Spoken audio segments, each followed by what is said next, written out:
Most women scream. Most women cry. When Morgan handed Allesia the divorce papers throwing 5 years of marriage into the trash for a woman 10 years younger, he expected a war. He had his lawyers ready. He had his assets hidden. He was prepared for the ugliest battle of his life. But Allesia didn't scream. She didn't even look up from her coffee. She just picked up a pen, signed the document without reading a single clause, and slid it back across the marble table. Morgan thought he had won. He thought she was weak. He had no idea that by signing those papers she wasn't losing a husband, she was unleashing a titan. And when he saw her again 3 months later, she wasn't the crying ex-wife he expected. She was the one woman in the room he couldn't afford to talk to. The sound of the pen scratching against the paper was louder than a gunshot in the silent kitchen. Morgan Sterling sat across from his wife Allesia, his heart hammering against his ribs not from guilt but from adrenaline.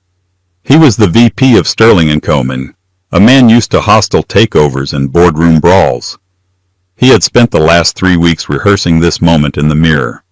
He had prepared arguments for every accusation she would throw at him. He was ready for her to bring up his late nights. He was ready for her to mention the receipts from the Ritz-Carlton found in his jacket pocket. He was ready for the tears, the breaking of plates, the begging.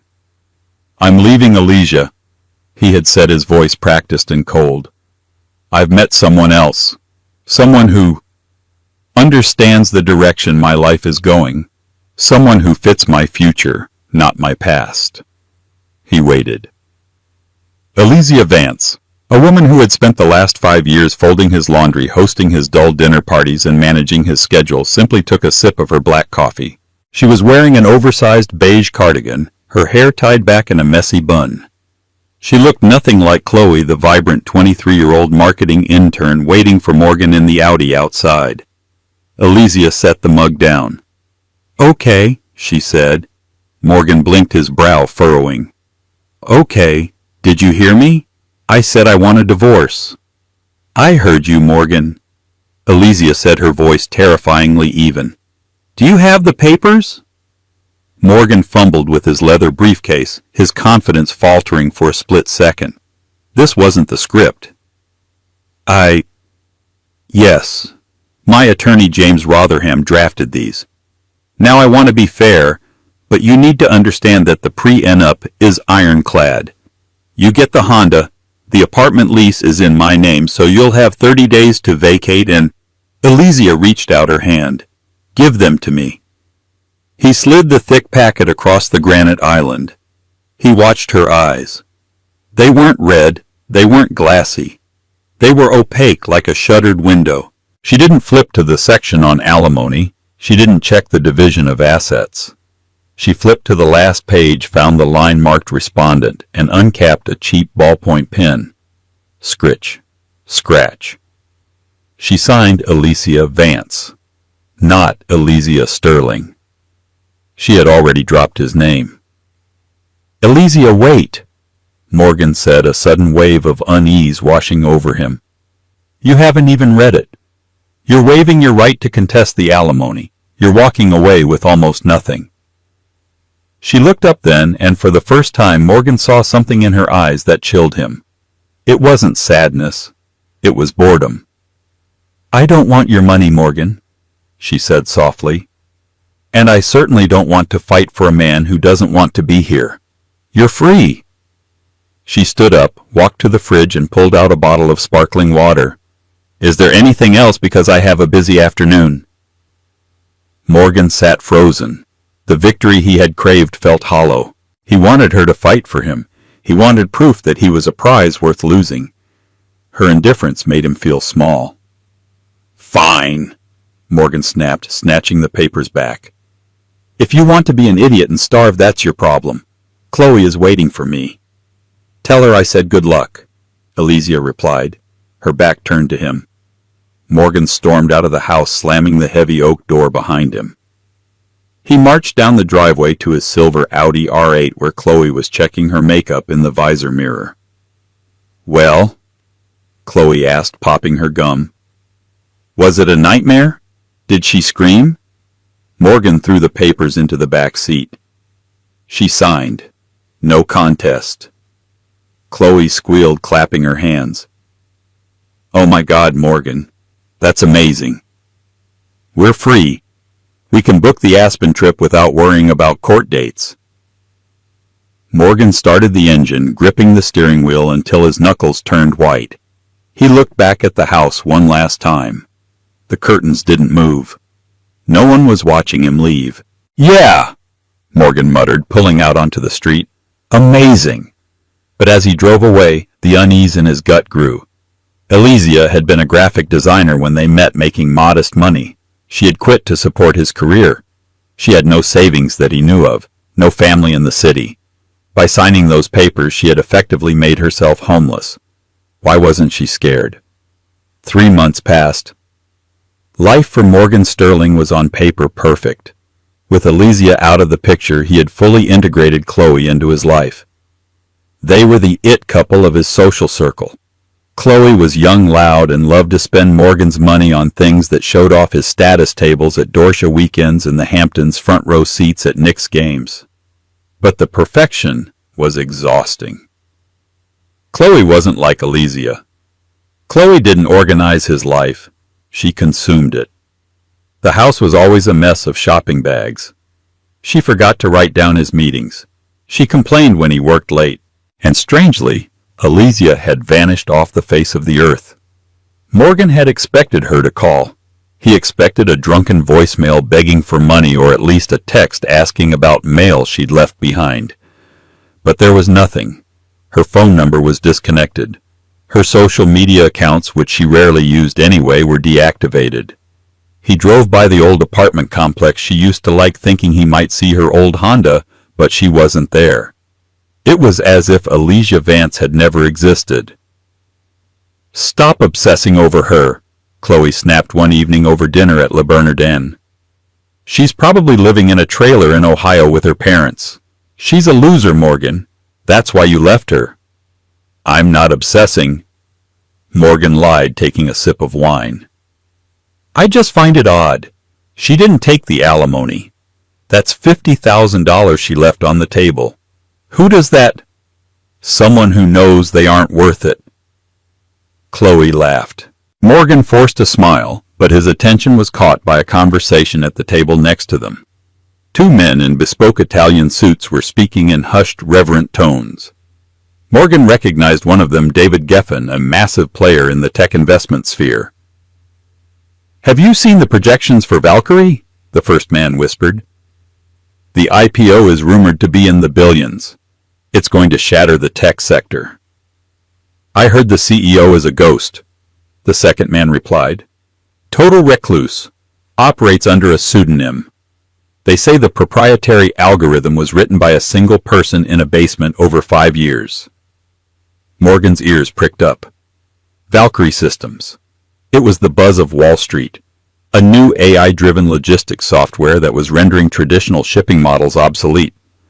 Everyone wanted a piece of it, but the company was notoriously private. "I'd kill to get an invite to the Gatsby Gala next week," the first man continued.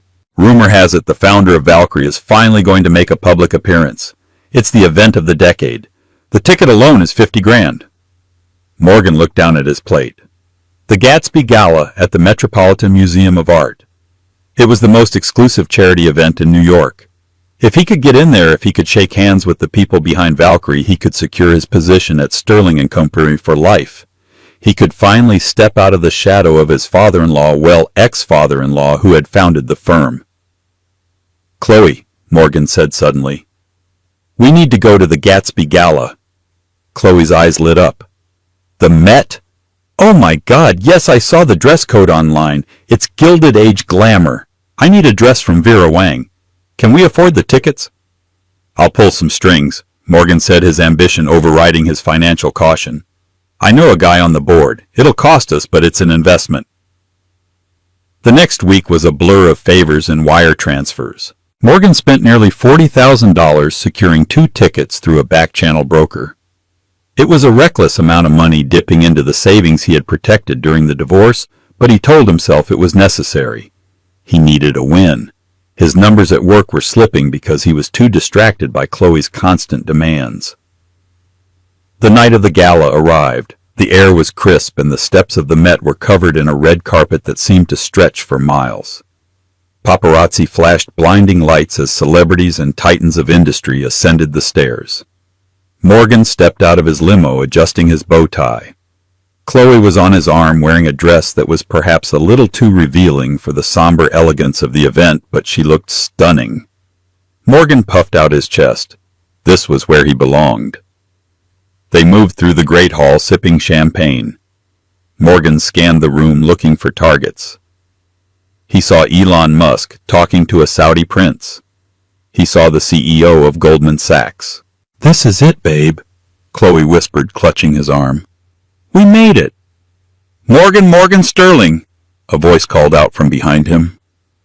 Morgan turned to see Adrian Pendleton, an old rival from college who now worked at a hedge fund. "Adrian," Morgan nodded. "Good to see you." "Surprised to see you here," Adrian said with a smirk. "I heard Sterling and Comey had a rough quarter, but hey, I guess the alimony payments are low, right? Heard the ex-wife rolled over." Morgan stiffened. Allesia wasn't the issue, and yes, the divorce was amicable. "Lucky you," Adrian laughed. "My divorce cost me a yacht. Anyway, are you here for the Valkyrie reveal?" Everyone is placing bets on who it is. Some say it's a kid from MIT. Others say it's a collective of ex-Google engineers. "I'm here to make a deal," Morgan said smoothly. Suddenly the lights in the massive hall dimmed. A hush fell over the crowd of billionaires and socialites. A spotlight hit the stage at the Temple of Dender. The host, a famous CNN anchor, stepped up to the microphone. "Ladies and gentlemen, thank you for your generosity tonight. But I know why you are all here. For the past year, the business world has been asking one question. Who is the mind behind Valkyrie Systems? Who wrote the code that is currently valued at $3 billion? Morgan leaned forward, his heart racing. This was it. "Tonight," the host continued, "we are honored to finally introduce the founder and CEO, a woman who built her empire in silence while the world underestimated her. Please welcome the Phantom of Fifth Avenue." The heavy velvet curtains parted. Morgan squinted. A silhouette stepped forward into the spotlight. It was a woman. She was wearing a gown made of midnight blue silk that seemed to shimmer like liquid starlight. It was elegant, regal, and cost more than Morgan's car. Her hair was styled in sleek Hollywood waves, diamonds dripping from her ears. She stepped up to the mic, her face illuminated by the harsh white light.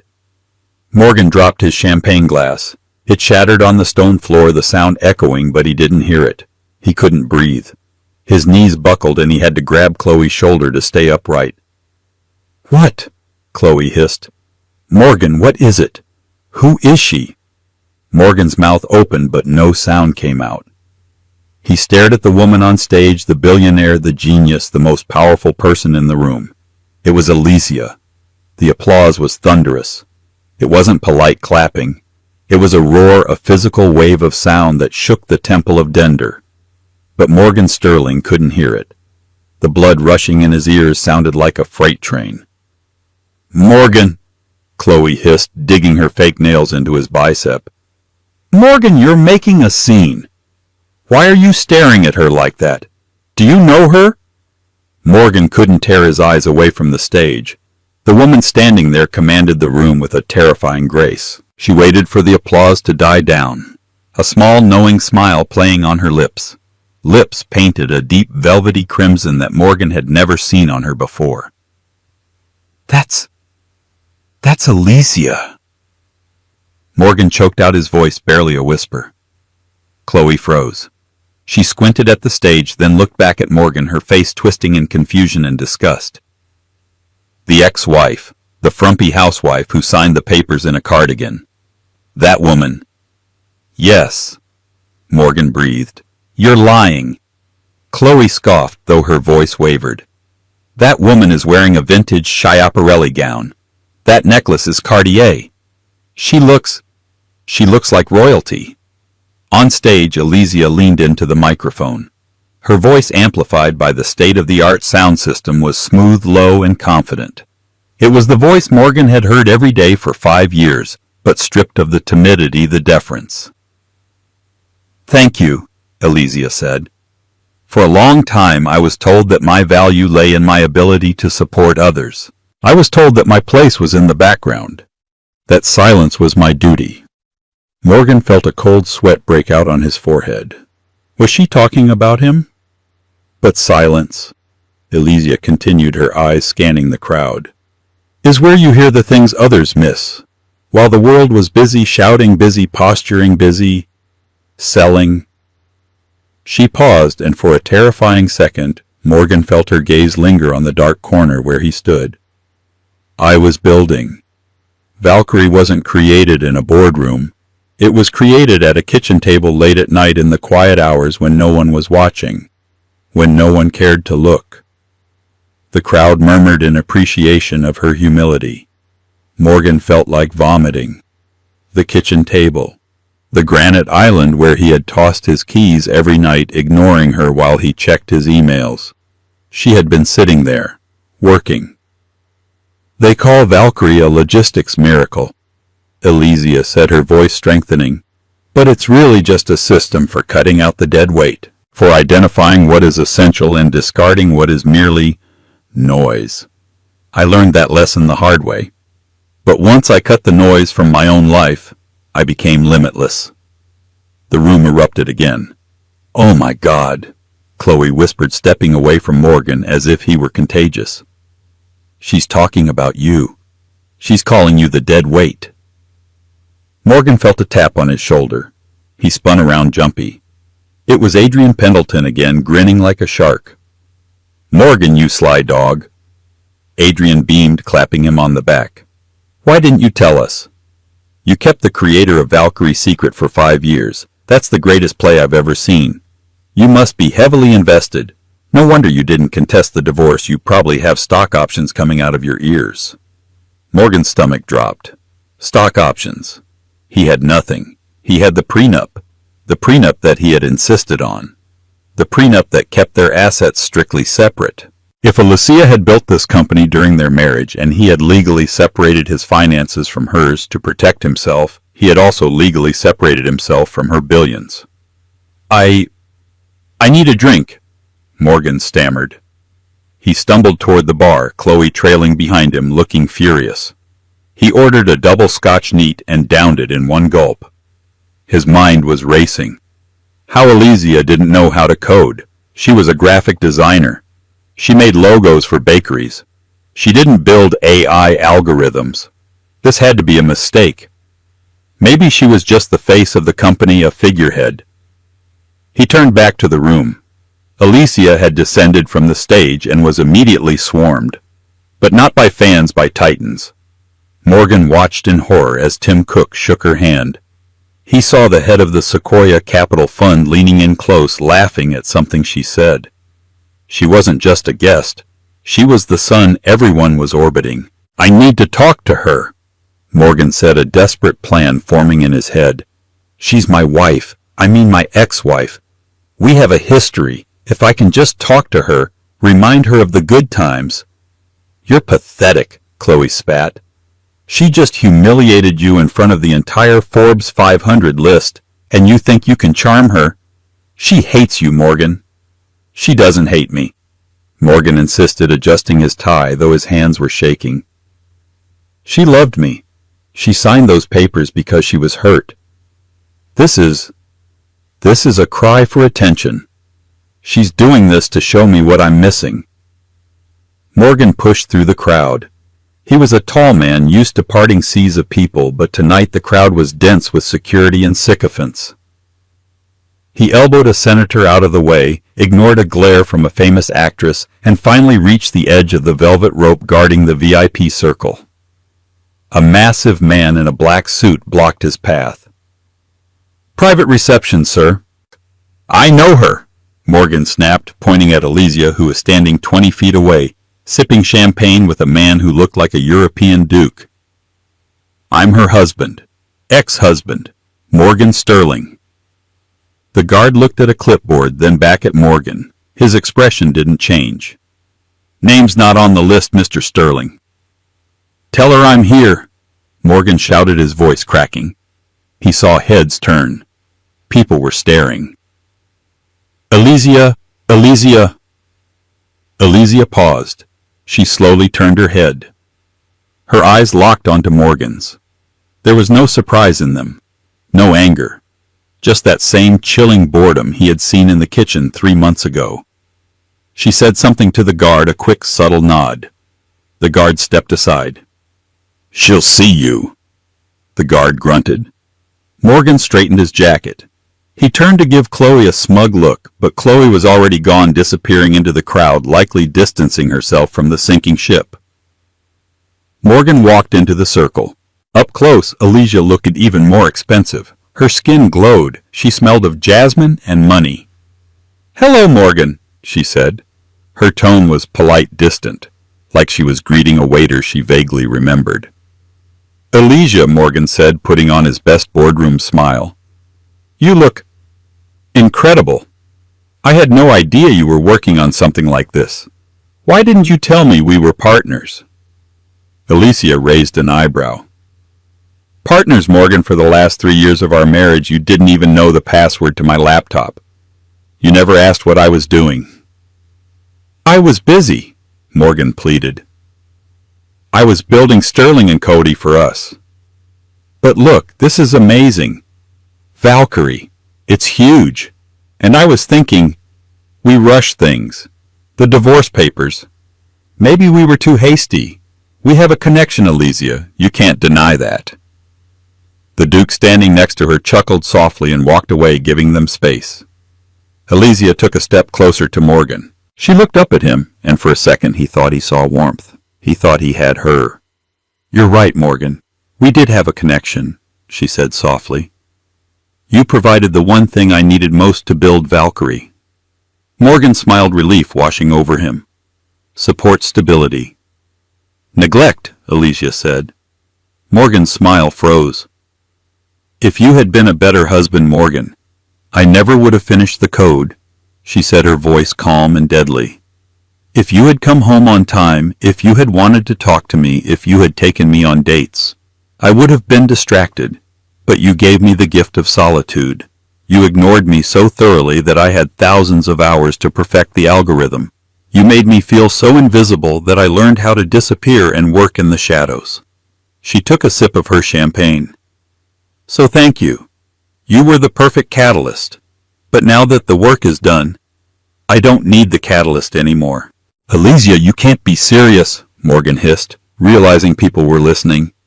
"I'm your husband. I have rights. That company was built while we were married. I'm entitled to you." "You're entitled to nothing," she cut him off. "Check the prenup, Morgan. All assets created, acquired, or developed independently by either party remain the sole property of said party. You had your lawyer add that clause because you thought I'd go after your family trust. You thought you were protecting your millions." She leaned in close, her lips brushing his ear. "Instead, you protected my billions." She pulled back, her eyes dancing with amusement. "Now, if you'll excuse me, I have a meeting with the Secretary of Defense. Enjoy the gala, Morgan. I heard the shrimp is excellent." She turned on her heel and walked away. 2 security guards immediately stepped in front of Morgan, forming a wall of black wool. Morgan stood there alone in the center of the most exclusive party in New York, realizing that he was the poorest man in the room. The morning after the gala, Morgan didn't go to work. He couldn't. His face was plastered across page 6, but not in the way he had always dreamed. The headline read, "The Billionaire and the ex-tech queen Allesia Vance stuns at Met Gala, while ex-husband Morgan Sterling watches from the sidelines." There was a photo of him shouting at the security guard, his face red and distorted, looking desperate. Next to it was a photo of Allesia, serene and glowing, shaking hands with the president. Morgan sat in his penthouse, the apartment that suddenly felt very small and very mortgaged. Chloe had not come home last night. She had sent a text at 3:00 a.m. "I'm staying at a friend's. I need space to think." He knew what that meant. Chloe was gone. She had sniffed out the scent of failure on him like a bloodhound. Morgan threw his phone across the room. It cracked against the wall. He needed to understand. He needed to know how. He went to his study and booted up his laptop. He frantically searched for Valkyrie systems. He dug through Wired articles, TechCrunch interviews, anything he could find. He found an interview Allesia had given to the Wall Street Journal that morning. He clicked the video. Allesia was sitting in a sunlit studio wearing a white blazer. She looked powerful, relaxed. Interviewer: Allesia, the world is shocked. You were a graphic designer. How did you make the leap to advanced AI logistics? Allesia: I didn't make a leap. I made a pivot. My background in design taught me about patterns, visual flow, efficiency. I started noticing that global shipping logistics were messy. They lacked symmetry. I started coding as a hobby just to see if I could visualize the data better. I taught myself Python and C++ at night.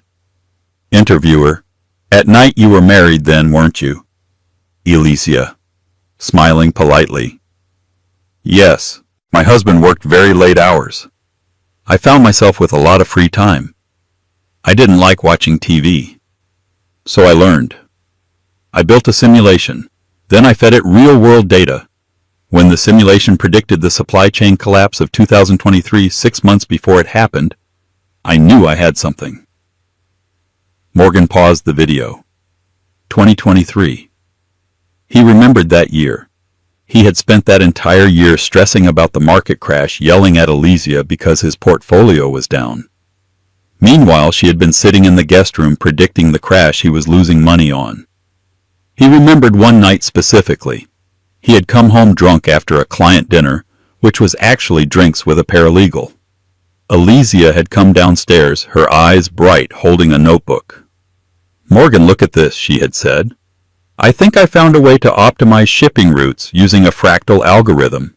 It's really interesting. Not now, Allesia, he had snapped, loosening his tie.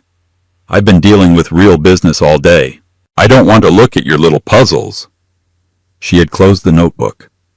Okay, she had whispered. I won't bother you with it again. Morgan put his head in his hands. He groaned a deep guttural sound of regret. She had tried to show him. She had tried to bring him in. And he had dismissed a billion-dollar idea as a little puzzle. The intercom buzzed. Morgan ignored it. It buzzed again, long and insistent. He walked to the wall panel and pressed the button. What? Mr. Sterling? The doorman's voice was nervous. There are quite a few people down here to see you. Reporters. And a process server. A process server. Morgan frowned. For what? I don't know, sir. But there's also a delivery. A large crate. It's marked personal effects. From Vance Industries. Morgan's heart skipped a beat. A crate? Send the crate up. Keep the reporters out. 10 minutes later, 2 movers wheeled a wooden crate into his living room. They left and Morgan stood alone with the box. It had a crowbar attached to the side. He pried it open. Inside, packed in packing peanuts, were things from their old house. Things he hadn't even realized were missing. A framed photo of them from their honeymoon in Bali. His old college sweatshirt she used to wear. A ceramic mug she had made in a pottery class that said "World's Okayest Husband." And on top of it all, a letter. On thick, cream-colored stationery. Morgan picked it up. His hands shook. Morgan, I'm clearing out my storage. I realized I don't need to hold on to the past anymore. You can have these memories. They belong to a version of me that doesn't exist now. Also, I saw the news about Sterling and Company struggling with the new Asian market regulations. It's a shame. If you had asked, I could have told you that Valkyrie's data predicted that shift 2 years ago. But then again, you never really liked listening to me. I've purchased the building your office is in. Don't worry, I won't evict you. I'm raising the rent to market value, though. It's only fair. Business is business, right? E. Morgan dropped the letter. She had bought his building. She was his landlord. He walked to the window and looked out at the New York skyline. Somewhere out there in a penthouse far higher and far more luxurious than his Allesia was sipping coffee looking at the city she now owned a piece of. He had wanted a trophy wife. He had wanted someone who looked good on his arm and didn't challenge him. He realized now with a crushing weight that he had been married to a dragon. And he was the idiot who had poked her until she woke up. The phone rang. It was his boss, the CEO of Sterling & Co. "Morgan," the CEO barked. "Why is the rent on our headquarters going up by 400% next month? Who is this new landlord group, Vance Holdings? Fix this or you're out." Morgan stared at the phone. He couldn't fix it. He couldn't fix anything. The collapse of Morgan Sterling's life didn't happen all at once. It was a slow, agonizing slide like a car losing its brakes on an icy hill. It started with the rent. The morning after the crate arrived, Morgan walked into the Sterling & Company boardroom. The atmosphere was toxic. The CEO, Adrian Sterling, Morgan's uncle, which was the only reason Morgan had survived this long, was purple with rage. 400%! Adrian slammed his fist on the mahogany table. "They want a 400% increase. We've been in this building since 1985. This Vance Holdings is trying to bleed us dry." Morgan stared at his hands. He knew exactly why the rent was going up. It wasn't market value. It was a tax on his infidelity. "I can fix this," Morgan said, his voice trembling slightly. "I know the owner. I can talk to her." "You know the owner?" Adrian squinted at him. "You mean the ex-wife? The one you dumped for that Instagram model? The one who is currently on the cover of Time magazine being hailed as the Oracle of AI?" "Yes," Morgan said. "I'll handle it." Morgan spent the next 3 days calling Allesia's office. He called her personal line. He called her assistant. He even tried emailing her old Gmail address. Every call was met with a polite robotic receptionist. "Ms. Vance is currently unavailable. If this is regarding a tenancy matter, please contact our legal department." On the 4th day, Morgan came home early, defeated to find his penthouse eerily quiet. The closets were open. Chloe's clothes were gone. But she hadn't just taken her clothes. She had taken the espresso machine, the Dyson vacuum, and the signed Warhol print Morgan had bought at auction. On the kitchen counter, the same granite island where Allesia had signed the divorce papers, was a note written in purple Sharpie. "Morgan, I can't do this. The bad press is ruining my brand partnerships. Fashion Nova dropped me because people are calling you a fumble in my comments. I'm going to Dubai with Adrian Pendleton. He bought me a G-Wagon. Don't call me." Chloe Morgan crumbled the note. Adrian Pendleton, the guy from the gala, the guy who had mocked him. The next morning, Morgan walked into work hungover, wearing a wrinkled shirt. Security stopped him at the turnstile. "ID won't scan Mr. Sterling," the guard said, avoiding eye contact. "It's a glitch," Morgan snapped. "Let me in." "It's not a glitch, Morgan." Morgan turned to see his uncle standing in the lobby, flanked by 2 HR representatives. "Uncle Adrian." "The board voted last night," Adrian said coldly. "We're relocating the headquarters to New Jersey to avoid the rent hike. And as for you, you've become a liability. The clients don't trust a man who throws away a billion-dollar asset like Allesia Vance. It shows poor judgment. Extremely poor judgment." "You're firing me," Morgan gasped. "I'm family." "You're a fool," Adrian said. "Hand over your badge. Your severance is in the mail." Morgan stood on the sidewalk of 5th Avenue holding a cardboard box containing a stapler and a dead succulent. It was raining. He had no job, no wife, no girlfriend. And thanks to his lavish spending on Chloe, his liquid cash was running dangerously low. He checked his bank account on his phone. $12,000. That wouldn't even cover the mortgage on the penthouse for another month. Rage began to boil in his chest. This wasn't fair. Allesia had played him. She had hidden her success, hidden her money. That had to be illegal. They were married when she wrote that code. That meant half of Valkyrie belonged to him. He didn't need to beg her. He needed to sue her. He pulled out his phone and dialed the number of a lawyer he saw on late-night TV commercials, a man named Saul Berkowitz, known as the Pit Bull of Wall Street. Berkowitz, the voice answered on the first ring. I want to sue Allesia Vance, Morgan said, staring up at the rain. I want half of everything. There was a pause on the line, then a low, greedy chuckle. Come to my office, Mr. Sterling. Let's go hunting. The conference room at Vance Industries was located on the 90th floor. It was all glass overlooking the city like a god's observatory. Morgan sat on one side of the long table flanked by Saul Berkowitz. Saul was wearing a cheap suit that smelled of stale tobacco. He looked out of place in the pristine high-tech office. Opposite them sat Allesia.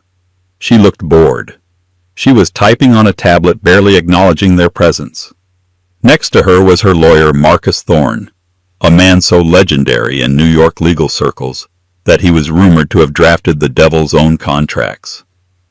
Mr. Sterling, Marcus Thorne began, his voice smooth as velvet. This lawsuit is frivolous. You signed a prenuptial agreement.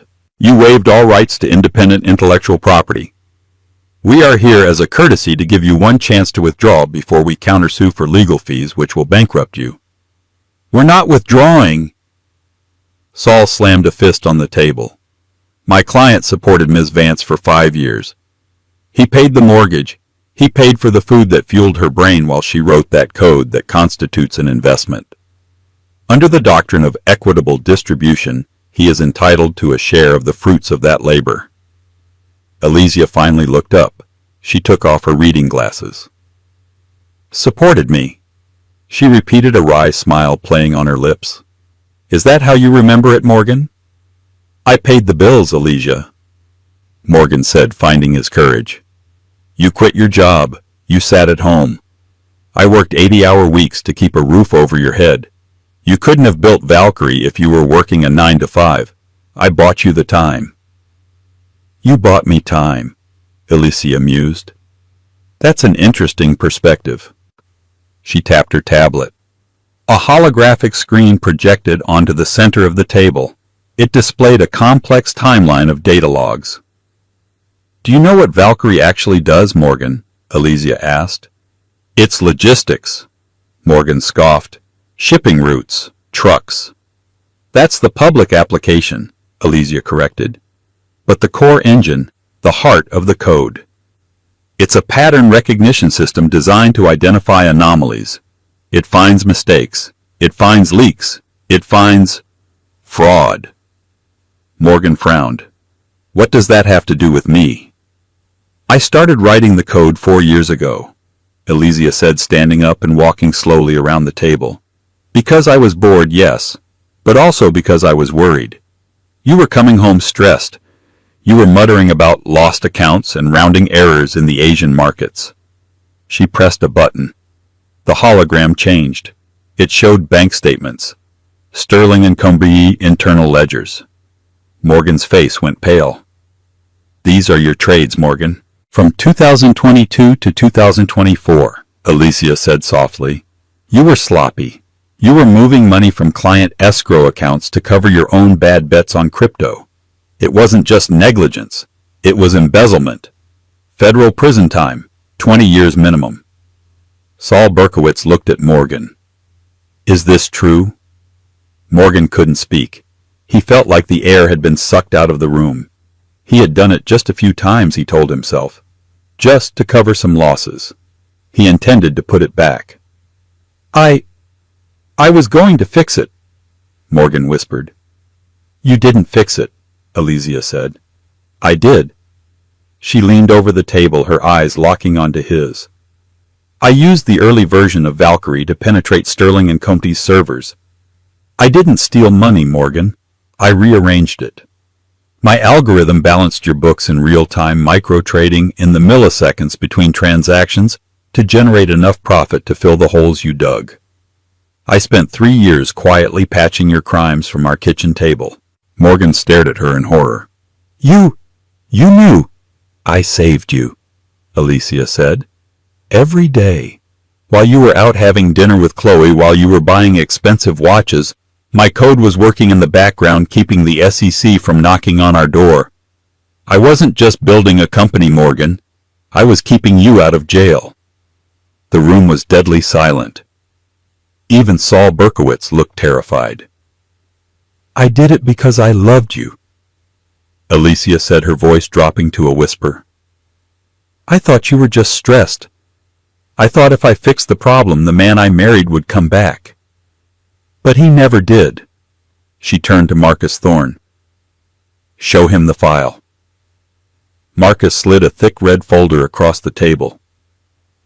"This folder," Allesia said, "contains the unedited logs.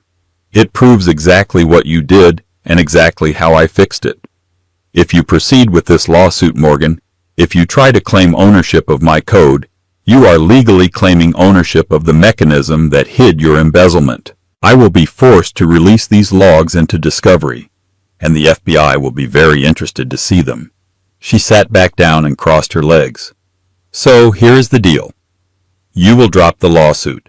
You will sign a non-disclosure agreement stating you never had anything to do with Valkyrie, and in exchange I will keep this folder in my private vault. You stay free, but you walk away with nothing." Morgan looked at the red folder. It was a loaded gun pointed right at his head. He realized then the true magnitude of his mistake. He hadn't just divorced a wife. He had divorced his guardian angel. He had thrown away the only person in the world who had the intelligence to save him from himself. Morgan's voice cracked. "I'll sign." "Good choice," Saul Berkowitz said, snapping his briefcase shut and standing up. "I'm dropping you as a client, Mr. Sterling. Good luck paying my bill." Saul stormed out. Morgan took the pen Marcus offered. He signed the withdrawal papers. He signed the NDA. When he was done, he looked up at Allesia one last time. She was already looking at her tablet again, her face illuminated by the blue light of the empire she built. "Allesia," he whispered. "Goodbye, Morgan," she said, without looking up. Security escorted him out. Morgan walked out of the skyscraper and back onto the street. The rain had stopped, but the city felt colder than ever. He looked up at the towering glass building. He was safe from prison, yes, but he was 40 years old, unemployed, broke, and blacklisted. He walked to a subway station. He couldn't afford a cab anymore. As he waited for the train, he saw a digital billboard flash on the tunnel wall. It was an ad for Valkyrie Systems. The tagline read, "See what others miss." Morgan closed his eyes and leaned his head against the dirty tile wall. The train approached, the screech of the brakes sounding like a scream. He had missed everything. 2 years passed. In the high-speed world of New York finance, 2 years is a lifetime. It is enough time for empires to rise, for scandals to be forgotten, and for men like Morgan Sterling to become ghosts. Morgan no longer lived in a penthouse. He lived in a basement studio in Queens with a window that looked out onto a brick wall. His Audi R8 was long gone, repossessed to pay off debts that Saul Berkowitz had failed to shield him from. He didn't work on Wall Street anymore. The blacklist was effective. No firm would touch the man who had embezzled from his own family and then tried to sue the most popular female CEO in America. Morgan now worked as a night shift dispatcher for a trucking company in New Jersey. The irony was a bitter pill he had to swallow every single night. He spent his hours staring at screens, tracking trucks, ensuring deliveries were made on time. He was doing manually what Allesia's software Valkyrie did automatically in milliseconds. Every night at the depot, the drivers would sit around drinking bad coffee, talking about the news. And every night it seemed Allesia's name was in the air. "Did you see Vance Industries bought out that German robotics firm?" one driver asked, flipping through a newspaper. "She's unstoppable. They say she's going to run for Senate soon." "She's a genius," another driver nodded. "And look at her. She looks happier than ever. I heard she just got engaged to that French architect." Morgan sat in the corner, his cap pulled down low over his eyes. He didn't say a word. He just stared at his monitor, watching the blinking dots of the trucks moving across the map. He had tried to move on. He had tried to date. But every woman he met seemed dim compared to Allesia. They talked about trivial things. They didn't have that quiet intensity, that hidden depth that he had once mistaken for boredom. He realized too late that Allesia's silence wasn't emptiness. It was a reservoir, and he was dying of thirst. One rainy Tuesday in November, the depot manager called Morgan into his office. "Sterling," the manager grunted, chewing on a cigar. "We got a priority job. A special courier run into the city. My usual guy called in sick. You have a clean driving record. You want the overtime?" "Sure." Morgan said, his voice raspy. He needed the money. His rent was due. "Good. It's a white glove delivery, high value. Take the van to Fifth Avenue. Drop off is at the Vance Foundation charity gala." Morgan froze. "The Vance Foundation?" "Yeah. Some charity auction items. Don't scratch the boxes. Get moving." Morgan walked to the van, his legs feeling like lead. Fate, it seemed, wasn't done punishing him. He had to deliver packages to his ex-wife's party, a party celebrating the wealth she had built after leaving him.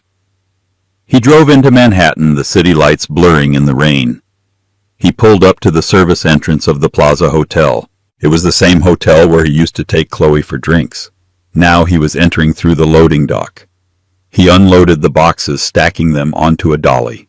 He pushed them through the service corridors, navigating the maze of the hotel's underbelly until he reached the freight elevator. He pressed the button for the ballroom level. When the doors opened, the noise hit him. The music, the laughter, the clinking of crystal. It was the sound of the world he used to own. He pushed the cart into the staging area behind the main ballroom. He was supposed to leave the boxes and go, but the curtains were slightly parted. He couldn't help himself. He peeked through. The ballroom was transformed into a winter wonderland. White roses everywhere. An orchestra playing Waltz No. 2. And there in the center of the dance floor was Allesia. She was wearing silver. She looked older, yes, but stronger. There were lines around her eyes that spoke of wisdom, not weariness. She was dancing with a man, tall, kind-faced, with graying hair. He was looking at her as if she were the only person in the universe. He was whispering something to her, and she threw her head back and laughed, a genuine belly-deep laugh that Morgan realized he had never heard in 5 years of marriage. Morgan watched, mesmerized and horrified. "Hey, you!" A floor manager in a headset snapped his fingers at Morgan. "You, the delivery guy, leave the boxes and get lost. Guests are arriving. We don't want trash in the hallway." Trash? Morgan flinched. He looked back at Allesia one last time. She was happy. Truly, deeply happy. And she had achieved it all by removing him from the equation. He turned the cart around. "I'm going," Morgan muttered. Morgan drove the van back to New Jersey in silence. When he got back to his basement apartment, he felt a strange urge. He went to the closet and pulled out the old cardboard box, the one Allesia had sent him 2 years ago. He had sold most of the items inside for cash. The pottery mug was gone. The photo frame was sold for the silver. But there was one thing left at the bottom, an old USB drive. He had ignored it before, assuming it was just old tax documents or family photos he didn't want to see. But tonight, after seeing her laugh, he needed to know. He plugged the drive into his cheap laptop. There was only one file. It was a video file dated 1 week before he asked for the divorce. Morgan clicked play. The video opened. It was a webcam recording. Allesia was sitting at the kitchen island, the same island where the end began. She looked tired. She was wearing his old college sweatshirt. She looked into the camera and took a deep breath. "Hi, Morgan," the video Allesia said softly. "It's 2:00 a.m. You're not home yet. You said you were working, but I know you're not. I tracked the GPS on the car. You're at the Ritz." Morgan closed his eyes. "I'm recording this because I don't think I can say it to your face." Allesia continued, wiping a tear from her cheek. "I finished the beta version of Valkyrie tonight. It works. It really works. And my first thought wasn't about the money. It wasn't about the fame." She held up a piece of paper to the camera. It was a printout of code. "I named the core protocol the Sterling Protocol." I named it after you, because I did this for us. I wanted to build something big enough to secure our future so you wouldn't have to be so stressed, so you wouldn't have to look for happiness somewhere else. She paused, her voice breaking. I was going to surprise you with it on our anniversary next week. I was going to give you 50% of the company. I just wanted you to be proud of me. I just wanted you to see me. She looked down at her hands. But if you're seeing this video, it means I didn't give it to you. It means you left before I could. It means I had to rewrite the protocol and erase your name from the code.